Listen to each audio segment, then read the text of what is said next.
দর্শক, আপনারা আছেন অসময় টিভির সাথে, আর আমি রিপোর্টার কাকা। আর আজকে আমরা নিব এমন একজনের ইন্টারভিউ যে নিজে একজন উদ্যোক্তা, বাংলাদেশের একজন সফল ব্যবসায়ী, যার এই সমাজে মান সম্মান বিন্দু পরিমাণেও নাই, যে নির্লজ্জ, বেহায়া, পশুর থেকেও নিকৃষ্ট।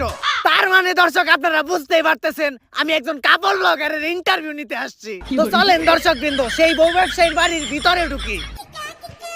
বাবা রে বাবা, ফেসবুকে নষ্টামি করে কত বড় বাড়ি বানাইছি। এই তোমরা কারা? আর এদিকে কই যাইতাছো? আঙ্কেল, আমরা ইন্টারভিউ নিতে যাইতেছি। বাসার মেন গেটে লেখা দেখছ নাই যে এই বাসায় কুত্তা আর ফেসবুকের হলুদ সাংবাদিক প্রবেশ নিষেধ? বাইরে হইন থেকে। বাংলাদেশের সব পোলাকে বিসি জোড়া দিলে অতগুলো বিসি হইব না যতগুলো ফেসবুকে হলুদ সাংবাদিক আছে। কোন একটা নিউজ পাইলেই হইছে কুত্তার মতো জিবলা বাই করে আয় পড়ে।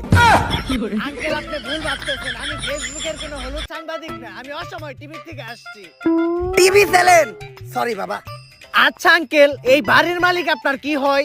আমি তো ওর বাবা। কি বলেন আঙ্কেল, আপনি একজন কাপড় ব্লগারের বাবা? আচ্ছা আঙ্কেল, আপনি যে একজন বউ ব্যবসায়ীর বাবা, এতে আপনার অনুভূতিটা কি? ওয়াক্ফ লজ্জা করে।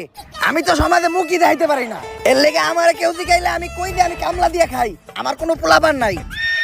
আঙ্কেল, আপনি এভাবে বলতে পারেন না। যত যাই হোক, আপনি তো একজন সফল বউ ব্যবসায়ীকে জন্ম দিয়েছেন।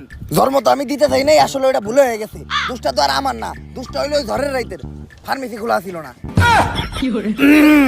যাই হোক আঙ্কেল, উনার জন্মের পর থেকে একজন সফল বউ ব্যবসায়ী হয়ে ওঠার গল্পটা যদি একটু বলতেন। এই গল্পটা অনেক অভিশপ্ত, আজকে থেকে বহু বছর আগের কাহিনী। আল্লাহ, আজকে যেন আমার একটা পোলা হয়। আমার স্বপ্ন, আমার একটা পোলা হইলে আমি ওরে মুকেশ আম্বানির মতো বড় ব্যবসায়ী বানামু। আমিন। কংগ্রাচুলেশন, আপনার ছেলে সন্তান হইছে। আলহামদুলিল্লাহ, আমার দোয়া কবুল হইছে। কিন্তু একটা সমস্যা আছে। ওর রিপোর্ট দেখে যেটা বুঝতে পারলাম, ওর মাথায় তো ব্রেন নাই, ব্রেনের জায়গায় গু আছে। আর ওর মাথার জায়গায় পাছা, আর পাছার জায়গায় মাথা। আর এটা থেকে বোঝা যায় ওর কোনো লজ্জা শরম থাকবো না। বড় হওয়ার পর ও একটা নির্লজ্জ বিহায় হইব। ডাক্তার সাহেব, এখন এই সমস্যার সমাধান? I am extremely sorry, medical science এখন পর্যন্ত এই রোগের কোনো চিকিৎসা বের করতে পারে নাই।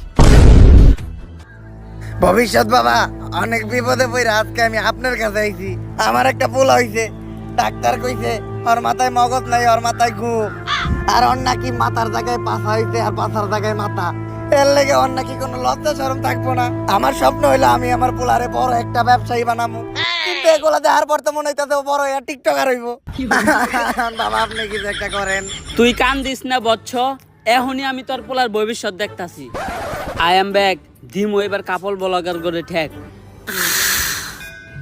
চিন্তা করিস না বচ্চ, আমি এইমাত্র তোর পোলার ভবিষ্যৎ দেখলাম। তোর পোলা বড় একজন সফল ব্যবসায়ী হইব। টাকা কামানোর জন্য তোর পোলা সবকিছু করবো, এমনকি নিজের মান সম্মান পর্যন্ত বিলিয়ে দিব।